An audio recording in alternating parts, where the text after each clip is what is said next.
એક સ્ત્રી પોતાના નાના બાળકને સાથે લઈને કરિયાણાની દુકાને ખરીદી કરવા માટે ગઈ. જ્યારે સ્ત્રી ખરીદી કરી રહી હતી ને ત્યારે નાનું બાળક વેપારીની સામે જોઈને હસતો હતો. વેપારીને બાળકનું આ નિર્દોષ આશ્ચર્ય ખૂબ જ ગમ્યું, જાણે કે આખા દિવસનો થાક ઉતરતો હોય એવું લાગતું હતું. વેપારીએ બાળકને પોતાની પાસે બોલાવ્યો. બાળક જેવો વેપારી પાસે ગયો એટલે વેપારીએ નોકર પાસે ચોકલેટની બરણી મંગાવી. ઢાંકણ ખોલીને બરણી બાળક તરફ લંબાવી અને કહ્યું, બેટા, તારે જેટલી ચોકલેટ જોઈતી હોય ને એટલી તારી જાતે લઈ લે. છોકરાએ જાતે ચોકલેટ લેવાની ના પાડી. વેપારી વારંવાર બાળકને ચોકલેટ લેવા કહેતો રહ્યો અને બાળક ના પાડતો રહ્યો. બાળકની માં દૂર ઊભી આ ઘટના જોઈ રહી હતી. થોડીવાર પછી વેપારીએ પોતે બરણીમાંથી હાથ નાખીને એક મુઠ્ઠી ભરીને ચોકલેટ બાળકને આપી. બાળકે પોતાના બંને હાથનો ખોબો ધરી અને વેપારીએ આપેલી ચોકલેટ લઈ લીધી.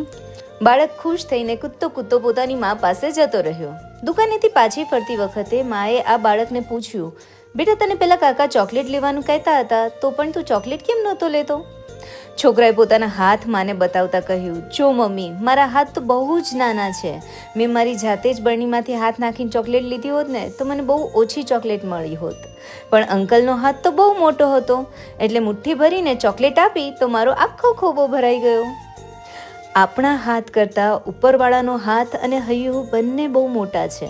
માટે માંગવાને બદલે શું આપવું એ એના પર છોડી દેવું જોઈએ. આપણી જાતે લેવા જઈશું ને તો નાની મુઠ્ઠી ભરાય એટલું જ મળશે અને એના પર છોડી દઈશું ને તો ખોબો ભરાય એટલું મળશે. કારણ કે અધીરો છે ઈશ્વર તને બધું આપવા માટે, તું ચમચી લઈને ઊભો છે દરિયો માંગવા માટે. ખરું ને?